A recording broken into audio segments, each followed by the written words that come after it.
Students, मेरा नाम doctor Gajendra पुरोहित है और आप देख रहे हैं हमारा यूट्यूब चैनल जहां पर हम लोग जो students CSIR NET, IIT JAM, CUT PG या गेट एग्जाम या अलग अलग एग्जाम हमारे यूट्यूब से या हमारे मैथ्स केयर ऐप से पढ़कर एग्जाम क्रैक करते हैं, उनके इंटरव्यूज हम यहाँ पे लेते हैं। आज हमारे साथ है अपर्णा, जिन्होंने अपना CSIR नेट 37 रैंक के साथ क्रैक किया और ये इनका सेकेंड अटेम्प्ट था। फर्स्ट अटेम्प्ट ये एग्जाम देने गई थी, किसी रीजन से ये एग्जाम नहीं दे पाई, वो भी हम आज इनसे जानने की कोशिश करेंगे और इनकी जो सक्सेस जर्नी है वो कैसी रही और जो स्टूडेंट CSIR नेट की तैयारी कर रहे हैं उनके लिए ये क्या एडवाइस दे सकती है वो भी हम इनसे बात करेंगे। तो सुन शुरू करते हैं।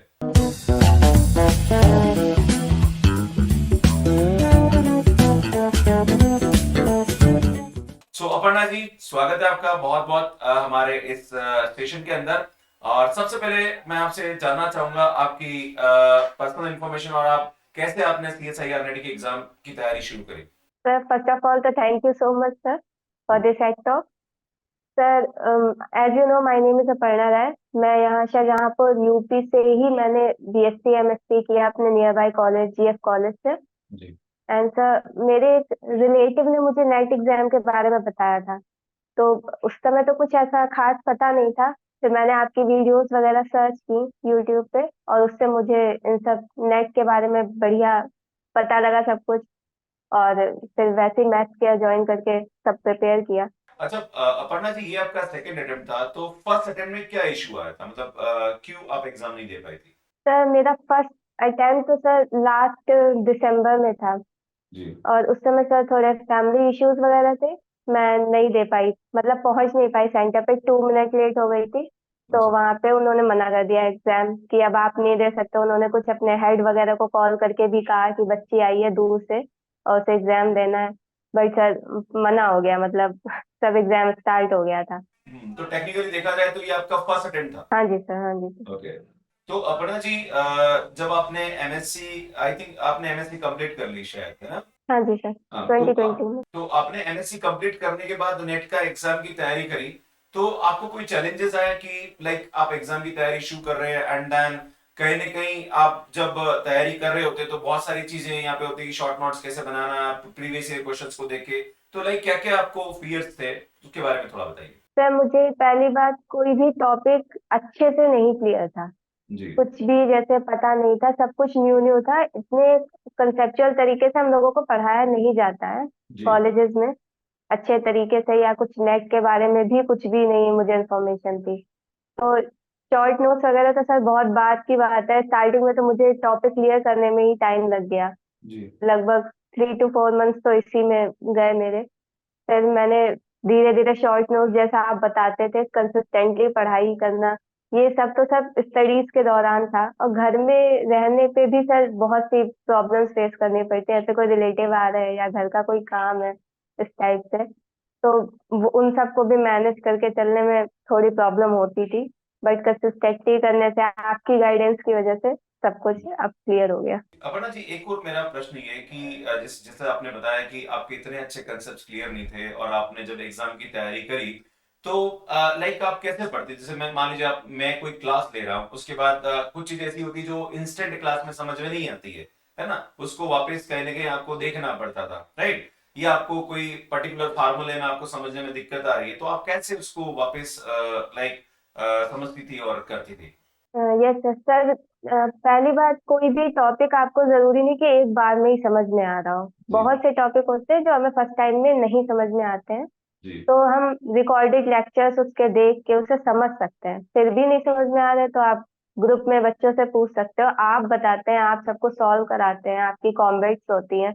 तो धीरे धीरे वो सारे कॉन्सेप्ट क्लियर हो जाते हैं। फर्स्ट टाइम में तो सर प्रॉब्लम होगी जब आप कुछ न्यू पढ़ोगे तो। जी। बट मैंने तो रिकॉर्डेड लेक्चर देख के ही वो सब क्लियर कर लिया था। और बेटा, मैं आपको बताना चाह रहा हूँ कि मैथ्स केयर पे मैंने 21 सितंबर से कोर्स स्टार्ट किया था, उदय 1.0। और जब मैंने वो कोर्स स्टार्ट किया था तो बहुत सारी चीजें हमने अपने प्लेटफॉर्म पे शुरू करी। और लाइक हम लोग स्टूडेंट्स की लाइव क्लास भी लेते थे, साथ में कॉम्बैट भी मैं लेता था, शाम को मैं यूट्यूब सेशन भी लेता था। उसके बाद हमने DPP की क्लासेस भी हमने स्टूडेंट्स को सॉल्व करना शुरू करी। तो लाइक हमारी तरफ से बहुत सारे एफर्ट्स थे। तो क्या, जैसे मान लीजिए कि 5 से 6 घंटे क्लासेस होती थी, तो आप कैसे क्लासेस अटेंड करती थी और क्या आप रेगुलर थी, और सेल्फ स्टडी करने के लिए कैसे टाइम निकालती थी, इसके बारे में थोड़ा बताइए। सर मैंने रेगुलरली क्लासेस अटेंड की हैं। जी। और अगर बाई चांस कभी मिस भी हो जाती हैं तो फिर मतलब आप उसी डे पर आप अपना वर्क कंप्लीट रखो, फिर सर बहुत ज्यादा पाइल अप हो जाता है अगर आप जी। 4-5 दिन के लिए वर्क छोड़ दे रहे हो जी। और आप टॉपिक्स भूल भी जाते हो। जी। और सर मैंने सारी डीपीपी क्लासेस वगैरह सब ली, सब उसी से सर हो जाता है, फिर तो आपको सेल्फ स्टडी की भी जरूरत नहीं है, आपको बस नोट्स रिवाइज करते चलना है। अच्छा, एक और मेरा आपसे प्रश्न ये है कि जनरल एप्टीट्यूड वाला जो पोर्शन होता है, पार्ट है, उसको आपने कैसे प्रिपेयर किया? सर वो पूरा आपके यूट्यूब वीडियो से। उससे काम हो गया? आपके कितने मार्क्स आए बेटा जनरल एप्टीट्यूड में? 30 में से 26 मार्क्स हैं सर। अच्छा, 30 में से 26 मार्क्स आपके जनरल एप्टीट्यूड में है। तो बेटा आपने कहीं 9, 10, 11, 12 कुछ पढ़ा था, या सिर्फ आपने यूट्यूब से पढ़ लिया और काम हो गया आपका? सर मैं नवोदय की स्टूडेंट हूँ सर, तो उसमें आपके 6 क्लास में जो आपको एग्जाम देना पड़ता है जी। सर, काफी रीजनिंग आती है जी। और जनरल एप्टीट्यूड भी आता है। जी। और फिर उसके बाद बीच में तो सर 12th तक आते आते सब भूल जाते हैं बच्चे। जी। भाई सर आपकी वीडियोस देखती थी यूट्यूब की, जो टॉपिक नहीं समझ में आ रहा फिर आपकी ओल्ड वीडियोस देखती थी आपके जी। पुराने चैनल पे, और जी। वो वहां से कनेक्ट होते हुए सब कुछ याद आ गया, सब बढ़िया हो गया जनरल एप्टीट्यूड का विषय। तो अपर्णा जी, अब लाइक जैसे आपका जो नेक्स्ट टारगेट है कि लाइक आप क्या करना चाहती हैं, कि आप पीएचडी करना चाहती हैं या फिर आप गेट एग्जाम की तैयारी करना चाह रही हैं, like what is your objective? और जो टीचिंग फील्ड है इसके अंदर एक चैलेंजेस खास करके इस उम्र में बच्चों के साथ रहते हैं कि यार लाइक आप सीएसआईआर नेट की तैयारी कर रहे हैं, पीएचडी आप करोगे, फिर आप प्रोफेसर बनोगे, तो ये थोड़ा सा प्रोसेस लंबा होता है। तो क्या आपको घर पे चैलेंजेस नहीं आए इसको लेके कि आपके पेरेंट्स ने बोला हो कि बेटा ये क्या कर रही है, इससे अच्छा बीएड कर ले, इससे अच्छा ये कर ले, और आपने इसको कैसे ओवरकम किया? नहीं सर, मेरे घर में सर पूरी फैमिली मेरी सपोर्टिव है बहुत ज्यादा। जी। मेरी सर दीदी, मेरी बड़ी जो दीदी है मेरी वो प्रिंसिपल है, छोटी दीदी भी सीटेट क्वालिफाइड है, वो भी पीएचडी की। पूरे घर में एजुकेशन वाला माहौल है। सही है। और मैं सबसे छोटी हूँ तो मुझसे कुछ ऐसा प्रेशर वगैरह नहीं था, पर सर खुद में लगता है अब तो आपको कुछ करना ही होगा, सब लोग Correct. जब अच्छे हैं पढ़ने में तो खुद भी अच्छा निकलो। अपना जी, एक और खास करके जो स्टूडेंट अभी सीएसआईआर नेट की तैयारी कर रहे हैं, और आप तो क्लास अटेंड अभी भी करती हो, मैंने आपको देखा है, तो जो स्टूडेंट्स कमेंट करते हैं, तो उनके कमेंट्स पे आपका क्या सजेशन है उनको? क्योंकि होता क्या, कभी कभी क्लास के अंदर आपने देखा होगा, मैं भी कभी कभी डांट भी देता हूँ, यार बेटा तुम थोड़ा सा पढ़ लो, समझ लो, फिर बाद में क्वेश्चन पूछो, है ना? क्या होता है, बच्चा जैसे क्लास में आता है वो क्वेश्चन पूछना चालू कर देता है, राइट? और पूछना चाहिए, क्वेश्चन पूछना is not an a big deal, और उसका आंसर भी हम लोग देते हैं। बट क्या होता है कि कभी कभी चीजों को समझें एंड देन उसको खुद से आत्ममंथन करें, देन उसके बाद क्वेश्चन पर पूछो, then it will be good.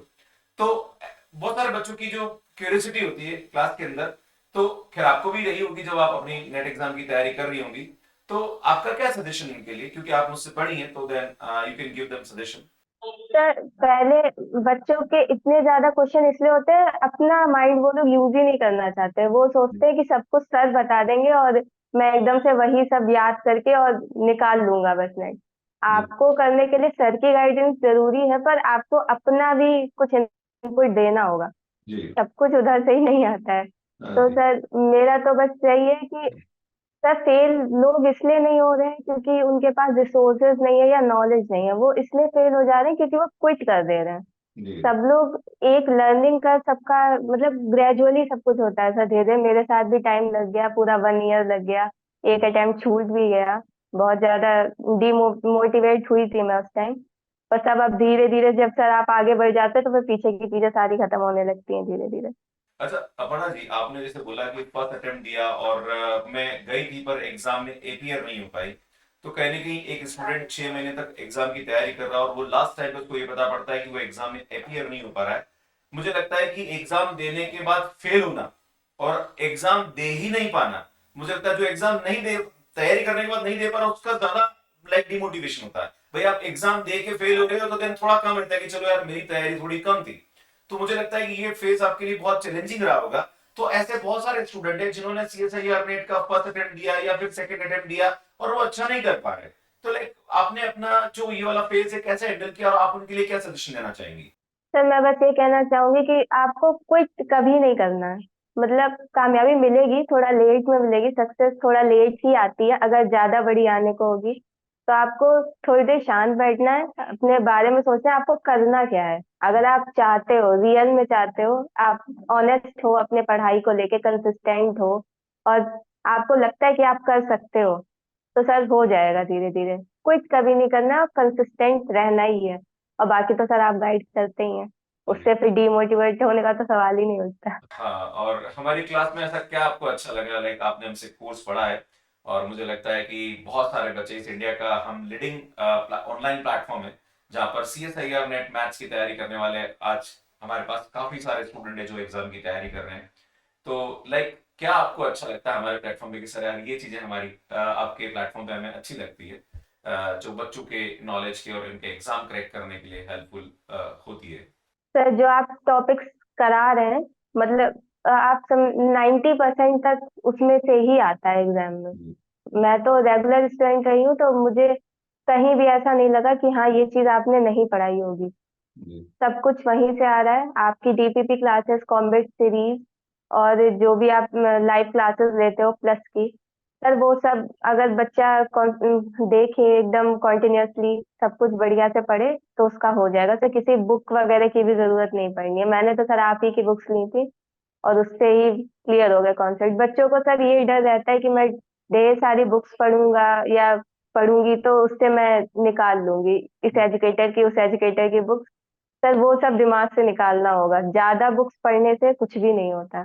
हाँ, जब स्टूडेंट तैयारी करता है तो उसके मन में ये होता है, उसको विश्वास नहीं होता है कि यार ये जो सर पढ़ा रहे हैं इससे मेरा काम हो जाएगा। वो क्या करता है कि किसी और की कोचिंग के नोट्स देखेगा, किसी और का देखेगा, इसका देखेगा, उसका देखेगा, और लास्ट में फिर क्या होता है, वो परेशान हो जाता है। तो मैं, ये बात तो बिल्कुल आपने सही बोली है कि आपको एक रिसोर्स है, मैं ये नहीं कहना चाह रहा आप मुझसे पढ़िए, आप किसी और से पढ़िए, पर आप डेडिकेशन के साथ उसको फॉलो करिए तो उसका रिजल्ट आपको जरूर मिलेगा। सो अपर्णा जी, बड़ा अच्छा लगा आपसे बात करके, और मुझे लगता है कि ये जो वीडियो है ये देख के बहुत सारे स्टूडेंट्स इंस्पायर होंगे। और अगर आपका और भी कोई क्वेश्चन है जो कि CSIR नेट की जो सक्सेस स्टोरी है उससे मैं पूछूं, तो ऐसे बहुत सारे स्टूडेंट्स हम एट टॉक रिकॉर्ड करने वाले हैं, तो आप कमेंट करके वो क्वेश्चन हमसे पूछ सकते हैं। And Aparna ji, thank you so much. Last में अगर आपका कोई मैसेज जो स्टूडेंट्स तैयारी करना चाह रहे हैं उनके लिए। सर बस यही है कि आपको कंसिस्टेंट रहना है। प्रॉब्लम्स बहुत आती हैं, बस क्विट नहीं करना है कभी भी। सब अच्छा ही होगा आगे। Thank you ji, so much thank you Aparna so ji, much sir. And God bless you. और हम आपके उज्जवल भविष्य की कामना करते हैं, और हमें विश्वास है कि आप जीवन थैंक यू में सर। और भी आगे बढ़ेंगी, और एक दिन आप असिस्टेंट या एसोसिएट प्रोफेसर बनेंगे, तब एक बार आपका वापस एट टॉक रिकॉर्ड करेंगे। Thank you so much.